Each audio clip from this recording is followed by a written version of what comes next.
Max foundation के physics के class में आप सभी का स्वागत है। मैं इरफान आलम आपको पढ़ा रहा हूं क्लास 11 के फिजिक्स का चैप्टर नंबर 5, जिसका नाम है वर्क, एनर्जी एंड पावर। आज इस चैप्टर का सेकंड लेक्चर है।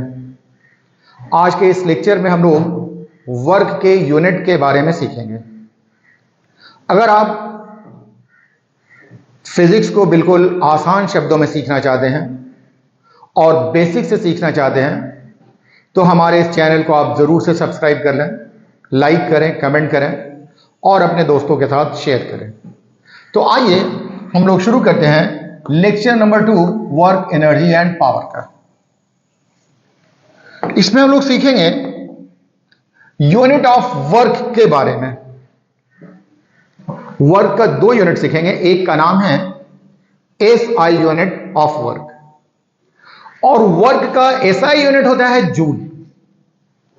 वर्क का एसआई यूनिट जूल होता है। अब हम लोग ये जूल क्या है इसे सीखते हैं। तो आइए, हमने आपको फॉर्मूला बताया था W is equal to F D cos theta. ये वर्क का फॉर्मूला है। यहां पर हम लोगों ने बॉडी पर 1 न्यूटन का फोर्स लिया है और वो फोर्स बॉडी को 1 मीटर से डिस्प्लेस कर रहा है। मतलब फोर्स का वैल्यू 1 न्यूटन, डिस्प्लेसमेंट का वैल्यू 1 मीटर और थीटा जो कि 0 डिग्री है। इसका मतलब यह हुआ कि फोर्स और डिस्प्लेसमेंट दोनों सेम डायरेक्शन में है। फोर्स जो लगाया गया है वो 1 न्यूटन का है, डिस्प्लेसमेंट जो हो रहा है वो 1 मीटर का हो रहा है और उसी डायरेक्शन में हो रहा है जिस डायरेक्शन में फोर्स लगाया गया। फिर से देखें, अगर F is equal to 1 newton हो, D is equal to 1 metre हो and theta is equal to 0 degree, मतलब फोर्स और डिस्प्लेसमेंट सेम डायरेक्शन में हो। तो आप देख रहे हैं ये cos थीटा, ये cos 0 होगा और cos 0 का वैल्यू 1 हो जाएगा।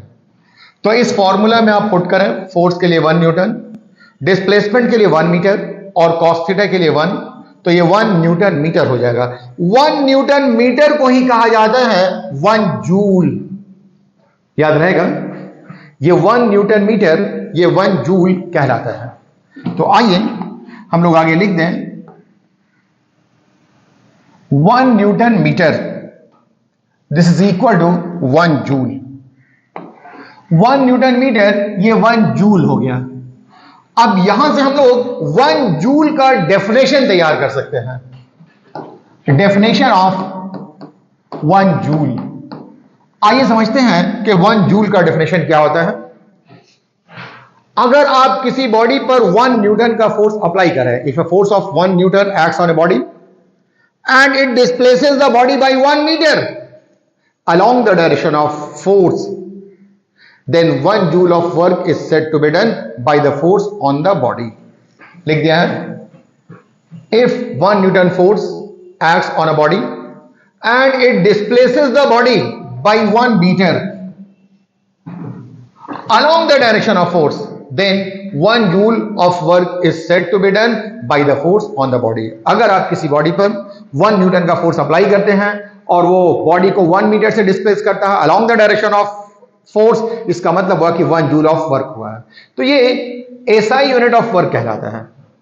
दूसरा है सीजीएस यूनिट ऑफ वर्क और वर्क का सीजीएस यूनिट होता है अर्ग। एसआई यूनिट में वर्क का यूनिट जूल और सीजीएस यूनिट में वर्क का यूनिट है अर्ग। आइए समझने की कोशिश करते हैं कि ये अर्ग होता क्या है। तो एक बार फिर से हम लोग वही बात करेंगे। वर्क का फॉर्मूला है एफ डी कॉस थीटा। अगर हम लोग बॉडी पर 1 डाइन का फोर्स लगाएं और ये फोर्स बॉडी में 1 सेंटीमीटर का डिस्प्लेसमेंट प्रोड्यूस करे, थीटा का वैल्यू 0 लेंगे, मतलब उसी डायरेक्शन में डिस्प्लेसमेंट प्रोड्यूस करे जिस डायरेक्शन में फोर्स अप्लाई किया गया है। तो इस बार फोर्स के लिए 1 डाइन, डिस्टेंस के लिए 1 सेंटीमीटर, लेकिन cos थीटा जो कि cos 0 और cos 0 का वैल्यू 1 होता है, तो 1 डाइन सेंटीमीटर आएगा। 1 डाइन सेंटीमीटर को ही कहा जाता है 1 अर्ग। 1 डाइन सेंटीमीटर क्या कहलाएगा? ये 1 अर्ग कहलाएगा। तो इस तरह से आप देखें 1 dyne centimetre, this is equal to 1 erg. अब हम लोग यहां से 1 अर्ग का डेफिनेशन सीख जाएंगे। डेफिनेशन ऑफ 1 अर्ग सिंपल सा है, सेम बात। If 1 dyne force acts on a body and it displaces the body by 1 centimeter along the direction of force, then 1 erg of work is said to be done by the force. If 1 dyne of force acts on a body and it displaces the body by 1 centimeter along the direction of force, then 1 erg of work is said to be done by the force on the body. तो इस तरह से हम लोगों ने 1 erg का definition बता दिया आपको. 1 जूल में 10 to the power 7 erg होते हैं. आप इसे कन्वर्ट कर सकते हैं, चेक कर सकते हैं, लेकिन याद रख लेंगे कि 1 जूल 10.7 erg के इक्वल होता है. आइए आगे चलते हैं. नेक्स्ट कुछ हम लोग क्वेश्चन करके देखते हैं. क्या question? If a force of 10 newton acts on a body and it displaces the body by 20 metre, how much work is done by the force if angle between force and displacement is 60 degree. देख लें, ये एक body है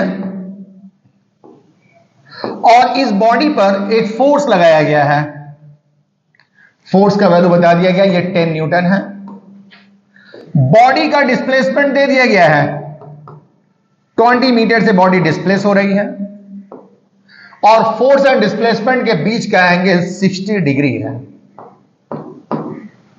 तो ये diagram हो गया. अब आप डाटा नोट कर लें क्या क्या दिया हुआ है. देखें, फोर्स का वैल्यू यह है 10 न्यूटन, डिस्प्लेसमेंट जो कि 1 मीटर है, थीटा का वैल्यू 60 डिग्री है. आपको वर्क मालूम करना है.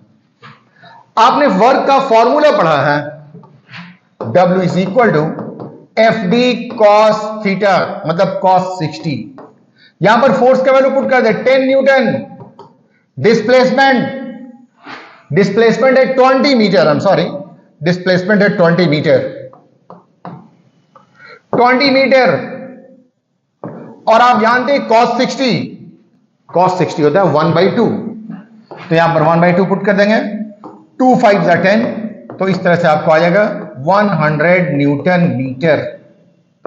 और न्यूटन मीटर को जूल कहा जाता है, तो ये 100 जूल हो जाएगा. तो यहां इस बॉडी पर जो वर्क होगा ये 100 जूल होगा. बिल्कुल बेसिक्स लेवल का ये प्रॉब्लम था, फॉर्मूला बेस्ड क्वेश्चन था. आइए आगे करके देखते हैं. नेक्स्ट, फिर से आ जाए अगले क्वेश्चन पर. क्या लिखा हुआ? A force of 20 newton displaces a body by 20 metre. During this 400√3 joule of work is done. What is the angle between force and displacement? इस बार फिर से आपको फोर्स का वैल्यू दिया हुआ है. फोर्स का वैल्यू है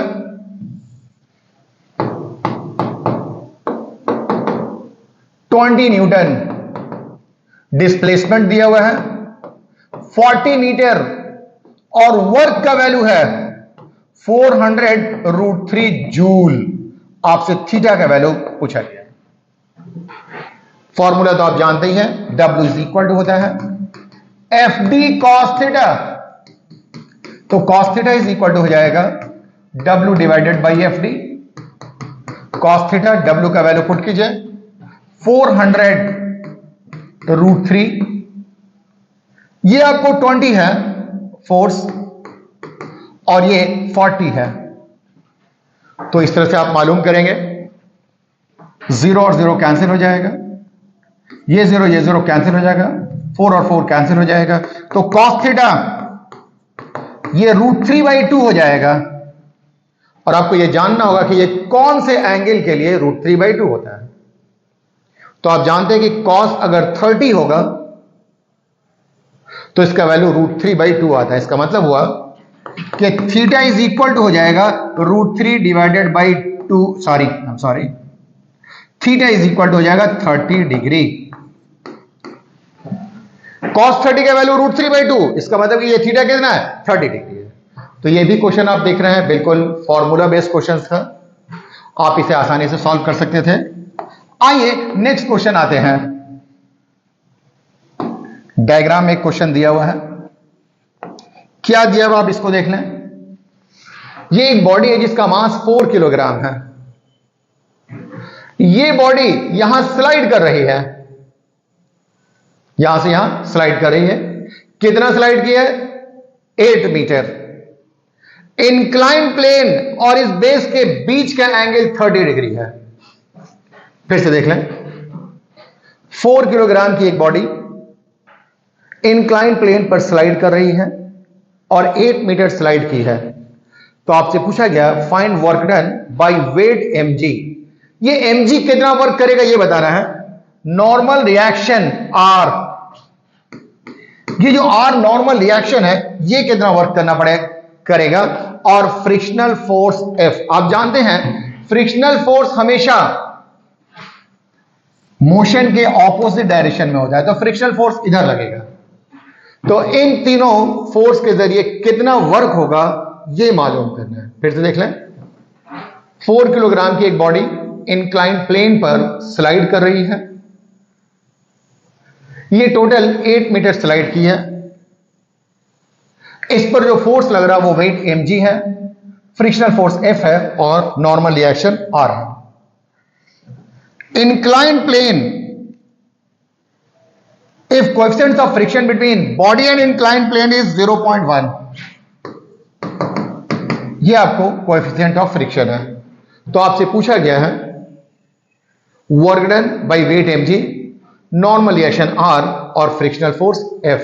तीन तो आपको वर्क डन निकालना है।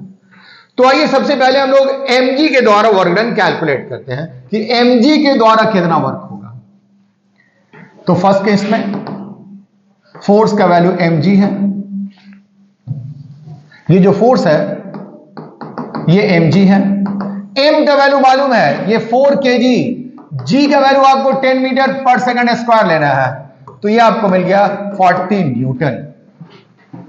तो ये वेट mg जो फोर्स का मैग्नीट्यूड है वो 40 न्यूटन हो जाएगा। डिस्प्लेसमेंट आप देख रहे हैं कितना हो रहा है, डिस्प्लेसमेंट हो रहा है 8 मीटर। अब आप देखिए डिस्प्लेसमेंट इस डायरेक्शन में है, फोर्स इस डायरेक्शन में लग रहा है, ये वाला एंगल 30 डिग्री है, तो फोर्स और डिस्प्लेसमेंट के बीच का जो एंगल होगा वो 60 डिग्री हो जाएगा। तो ये आपको थीटा का वैल्यू 60 डिग्री हो जाएगा। तो वर्क आपको मालूम करना है mg के जरिए। तो बिल्कुल आसान सा है, W is equal to FD cos theta. F का वैल्यू आपने निकाल लिया 40 न्यूटन, D का वैल्यू 8 मीटर और थीटा cos 60, ये हो जाएगा 40 न्यूटन इंटू 8 मीटर और cos 60 1/2। सिंप्लीफाई करेंगे 4 2 8, सॉरी 2 4 8, ये 160 न्यूटन मीटर आ जाएगा। इतना वर्क होगा। तो ये जो वर्क हम लोगों ने कैलकुलेट किया, ये वेट mg के जरिए कितना वर्क होगा ये कैलकुलेट किया है। तो एक वर्क हम लोगों ने कैलकुलेट कर लिया। दूसरा वर्क निकालना है नॉर्मल रिएक्शन। आइए work done by normal reaction निकालते हैं। सेकंड देखते हैं, यहां पर आप देखेंगे फोर्स जो है उसका वैल्यू है R, उसके बाद डिस्प्लेसमेंट जो हो रहा है वो 8 मीटर हो रहा है। फोर्स इस डायरेक्शन में है और डिस्प्लेसमेंट इधर हो रहा है, मतलब थीटा का वैल्यू 90 डिग्री है। तो आपको वर्क डन निकालना है। तो आपको तो पहले ही बताया है कि अगर फोर्स और डिस्प्लेसमेंट एक दूसरे के परपेंडिकुलर हो तो वैसे केस में वर्क डन 0 हो जाता है। तो इस केस में आपको वर्क जो हो जाएगा वो 0 हो जाएगा। तो पहले वाले केस में 120 न्यूटन आया था और इस बार वर्क 160 न्यूटन, और सेकंड केस में वर्क आपको आ रहा है 0। आइए थर्ड हम लोग करके देखते हैं। Work done bye frictional force कितना होगा ये देखते हैं। तो इस बार ये जो फोर्स है ये फ्रिक्शनल फोर्स है। फ्रिक्शनल फोर्स का फॉर्मूला होता है म्यू एन या म्यू आर, जहां के आर नॉर्मल रिएक्शन है, और इस केस के लिए नॉर्मल रिएक्शन का वैल्यू आप देखेंगे mg का 2 कंपोनेंट होगा, एक कंपोनेंट इधर होगा और एक इधर हो जाएगा। अगर ये 60 डिग्री है तो mg का एक कंपोनेंट इधर हो जाएगा, mg sin 60, और एक कंपोनेंट इधर होगा, ये mg cos 60। हमने बताया था आपको कि एंगल के साथ जो होगा वो कॉस होगा और जो एंगल से दूर होगा वो साइन होगा। तो mg का दो कंपोनेंट, एक mg sin 60 और एक mg cos 60। तो अब आप देखेंगे ये जो r नॉर्मल रिएक्शन है ये बराबर होगा mg sin 60 के, mg sin 60। अब आप वैल्यू पुट कर दीजिए। म्यू का वैल्यू आपको बताया गया है 0.1, m का वैल्यू 4 kg है, g का वैल्यू 10 लेना है और sin 60 होता है √3 डिवाइडेड बाई 2। तो ये कैंसिल हो जाएगा, 2 2 जा 4 कैंसिल हो जाएगा, तो ये आपको 1 आ जाएगा। मतलब इसको मल्टीप्लाई करेंगे तो 20 इंटू 0.1 ये आपको मिलेगा 2√3, इतना न्यूटन मिल जाएगा। ये फोर्स हो गया। अब आप डिस्प्लेसमेंट देख लें, डिस्प्लेसमेंट तो 8 मीटर है। फोर्स एंड डिस्प्लेसमेंट के बीच का एंगल, ये फ्रिक्शनल फोर्स हमेशा मोशन के ऑपोजिट डायरेक्शन में लगता है। ये एंगल 180 डिग्री का है, तो ये हो जाएगा 180। W आपको मालूम करना है, W is equal to FD cos 180। F का वैल्यू पुट कर दीजिए 2√3 न्यूटन, D का वैल्यू है 8 मीटर और 180 ये -1 होता है, तो ये हो जाएगा 16√3 न्यूटन मीटर। और ये माइनस है तो माइनस हो जाएगा। तो इस तरह से आप देखेंगे कि वेट mg ये पॉजिटिव वर्क किया है, नॉर्मल रिएक्शन r ये 0 वर्क किया है और फ्रिक्शनल फोर्स ये नेगेटिव वर्क किया है। तो वर्क पॉजिटिव भी हो सकता है, नेगेटिव भी हो सकता है, 0 भी हो सकता है। आइए आगे चलते हैं। नेक्स्ट अगला हेडिंग है work as a dot product.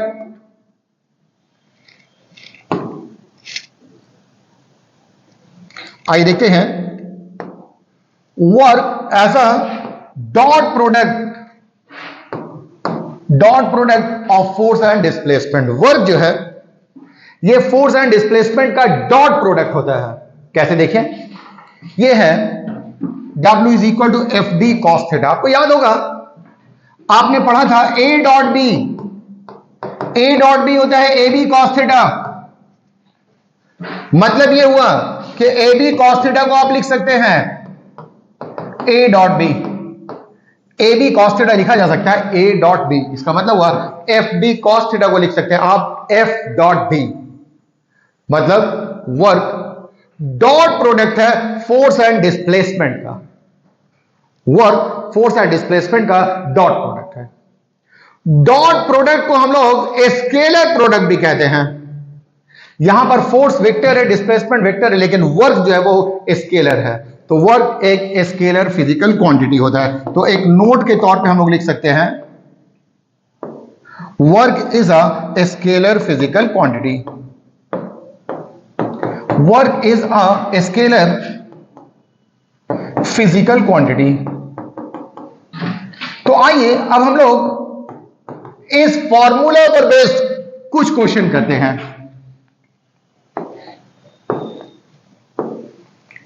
इस फॉर्मूला पर बेस्ड कुछ क्वेश्चन करते हैं, लेकिन इस फॉर्मूला पर बेस्ड क्वेश्चन करने के लिए हम लोगों को डॉट प्रोडक्ट का बेसिक्स जानना होगा। क्या बेसिक्स है जान लीजिए। सपोज कीजिए कि आपके पास एक वेक्टर है A, x1 i cap plus y1 j cap plus z1 k cap, और दूसरा वेक्टर है B, x2 i cap plus y2 j cap plus z2 k cap. ये दो वेक्टर्स है।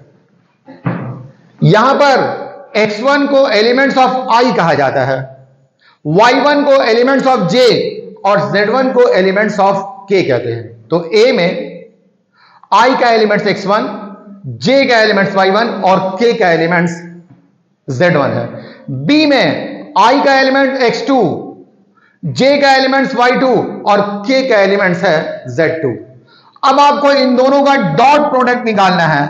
तो डॉट प्रोडक्ट निकालने का बिल्कुल आसान तरीका है, i और i के एलिमेंट्स को एक साथ जे और जे के एलिमेंट्स को एक साथ, के और के एलिमेंट्स को एक साथ मल्टीप्लाई करते हैं। तो यहां पर ये हो जाएगा x1 x2 y1 y2 plus z1 z2। तो ये हो जाएगा डॉट प्रोडक्ट। तो आप समझ गए डॉट प्रोडक्ट कैसे निकालेंगे। i और i के एलिमेंट्स को एक साथ, j और j के एलिमेंट्स को एक साथ, k और k के एलिमेंट्स को एक साथ मल्टीप्लाई करेंगे तो इस तरह से आपको डॉट प्रोडक्ट निकल जाएगा। तो आइए अब हम लोग क्वेश्चन की तरफ चलते हैं। क्या क्वेश्चन देखिए, a force F is equal to 6i cap plus 2j cap plus 8k cap इतना newton acts on a body and it displaces the body by d। मतलब फोर्स और डिस्प्लेसमेंट का वैल्यू दिया हुआ है, फोर्स का value और displacement का वैल्यू दिया हुआ है, आपको वर्क का वैल्यू मालूम करना है। सिंपल सी बात है, आप पहले वैल्यू नोट कर लें। फोर्स का वैल्यू है 6i cap plus 2j cap plus 8k cap इतना न्यूटन। उसके बाद डिस्प्लेसमेंट का वैल्यू है 8i cap minus 3j cap plus 4k cap, ये मीटर में है। आपको वर्क निकालना है। यहां पर फोर्स और डिस्प्लेसमेंट दोनों वेक्टर फॉर्म में है, तो ऑब्वियस है कि इस केस में आपको वर्क निकालने के लिए डॉट प्रोडक्ट यूज करना पड़ेगा। तो W का फॉर्मूला आप जान रहे हैं, W is equal to F dot D. Work होता है dot product of force and displacement. अब आप फोर्स का वैल्यू पुट कीजिए 6i cap plus 2j cap plus 8k cap dot 8i cap minus 3j cap plus 4k cap, ये हो गया। अब आप डॉट प्रोडक्ट निकालेंगे। अभी बताया डॉट प्रोडक्ट में i और i का एलिमेंट्स एक साथ, j और j का एलिमेंट्स एक साथ, k और k का एलिमेंट्स एक साथ मल्टीप्लाई होता है। यहां पर i का एलिमेंट 6 है और यहां पर i का एलिमेंट्स 8 है, तो 6 को 8 से मल्टीप्लाई करेंगे, ये हो जाएगा 48। उसके बाद यहां पर प्लस 2 और यहां माइनस 3 है, j का एलिमेंट्स प्लस 2 और यहां j का एलिमेंट्स माइनस 3, तो ये हो जाएगा माइनस 6। फिर प्लस 8 को 4 से मल्टीप्लाई करेंगे, ये हो जाएगा 32। तो इस तरह से आप देखेंगे ये हो जाएगा 42 प्लस 32 मिला देंगे तो ये आपको 74 इतना जूल हो जाएगा। 48 से 6 चला जाएगा तो 42 बचेगा, फिर ये 32 था, दोनों को ऐड करेंगे तो 74 आ जाएगा। तो अगर वेक्टर फॉर्म में दिया हुआ है फोर्स एंड डिस्प्लेसमेंट तो आप डॉट प्रोडक्ट से निकालेंगे। आइए और क्वेश्चन करते हैं। नेक्स्ट क्वेश्चन क्या है, a body is constant to move along z axis of a coordinate system. एक बॉडी, इसे रिस्ट्रिक्ट कर दिया गया है कि ये मूव कर सकते हैं सिर्फ और सिर्फ z डायरेक्शन में। A body is constant to move along z axis of a coordinate system subject to a constant force F is equal to this much. Force का वैल्यू दिया हुआ है। What is the work done by the force if moving body, this force in moving the body by a distance, in moving a body by a distance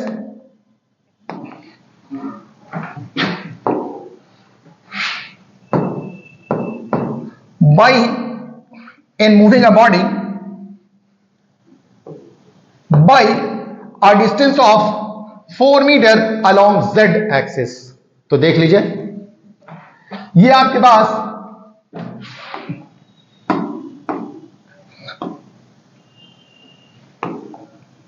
थोड़ा सा ध्यान देंगे, ये आपके पास x एक्सिस है, ये y एक्सिस है और ये z एक्सिस है। x एक्सिस के डायरेक्शन में यूनिट वेक्टर को i कैप से लिखा जाता है, y एक्सिस के डायरेक्शन में यूनिट वेक्टर को j कैप से लिखा जाता है और z एक्सिस के डायरेक्शन में यूनिट वेक्टर को k कैप से लिखा जाता है। ये z एक्सिस है, z एक्सिस के डायरेक्शन में यूनिट वेक्टर k कैप से लिखा जाएगा। एक बार फिर से देख लें, ये आपके पास x एक्सिस है, ये y एक्सिस है और ये z एक्सिस है।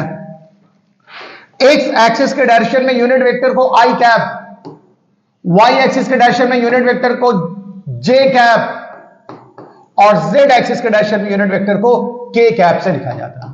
तो ऑब्जेक्ट मूव कर रहे हैं सिर्फ z एक्सिस के डायरेक्शन में, तो आपको फोर्स का वैल्यू दिया हुआ है। फोर्स का वैल्यू कितना है? Minus i cap plus 2j cap plus 3k cap, इतना न्यूटन। डिस्प्लेसमेंट कितना हो रहा है? तो 4 मीटर का डिस्प्लेसमेंट हो रहा है वाई एक्सिस के डायरेक्शन में। इस डिस्प्लेसमेंट को आप लिख सकते हैं 4k कैप, बात समझ रहे हैं? इसे आप लिख सकते हैं 4k कैप। इसे और लिखा जा सकता है 0i cap plus 0j cap plus 4k cap. अब आपको वर्क निकालना है, तो वर्क का फॉर्मूला आप जानते हैं, ये डॉट प्रोडक्ट होता है। एफ और डी का वैल्यू पुट करेंगे, आई और आई के एलिमेंट्स को एक साथ, जे और जे के एलिमेंट्स को एक साथ, के और के एलिमेंट्स को एक साथ मल्टीप्लाई करेंगे। पहला वाला 0 आ जाएगा, दूसरा वाला 0 आ जाएगा और 3 को 4 से मल्टीप्लाई करेंगे तो ये 12 आ जाएगा। इसका मतलब हुआ कि 12 जूल वर्क होगा। आइए लास्ट क्वेश्चन करते हैं। एक और क्वेश्चन है, लास्ट बढ़िया क्वेश्चन है, क्या है देख लें।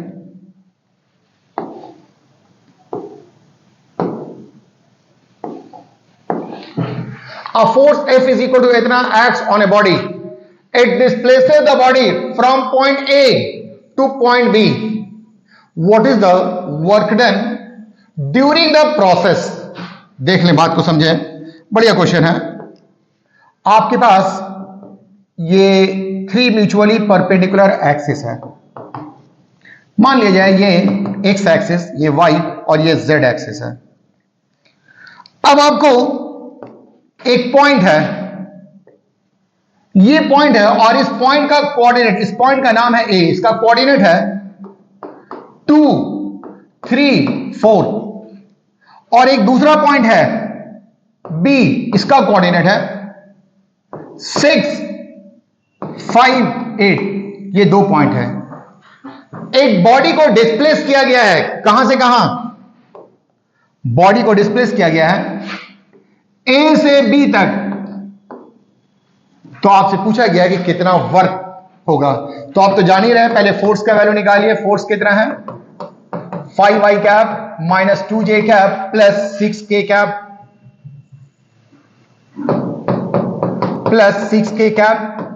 डिस्प्लेसमेंट निकालना है। डिस्प्लेसमेंट निकालने का आसान तरीका है, इसके पहले वाले फिगर से इसके पहले वाले फिगर को माइनस कीजिए। तो 6 से 2 को माइनस कीजिएगा तो 4 आ जाएगा, इसके साथ i लगा दीजिए। इसके दूसरे वाले को माइनस करना है, 5 से माइनस करना है 3 को, प्लस देकर के 5 माइनस 3, ये आपको हो जाएगा 2 और इसके साथ j लगा देना है। यहां पर इसके लास्ट वाले को इसके लास्ट वाले से 8 को 4 से माइनस करेंगे तो 4 आ जाएगा और इसके साथ आपको k लगा देना है। तो f मालूम हो गया, d मालूम हो गया, आप वर्क निकाल सकते हैं। वर्क निकालने का फॉर्मूला मैंने आपको बताया है f डॉट डी। इस f डॉट डी में i और i का एलिमेंट्स एक साथ, j और j का एलिमेंट्स एक साथ, k और k का एलिमेंट्स एक साथ मल्टीप्लाई होगा। तो ये था हमारा lecture number 2 work, energy and power से। ये सब मैंने बेसिक्स लेवल का आपको क्वेश्चन बताया। आप सारे के सारे क्वेश्चंस कर लें, क्योंकि आपको यही क्वेश्चंस एग्जाम में पूछे जाते हैं, आपके स्कूल के एग्जाम में। तो आज के लिए इतना ही, बाकी बातें हम आपको अगली क्लास में बताएंगे। ठीक, ओके, थैंक यू।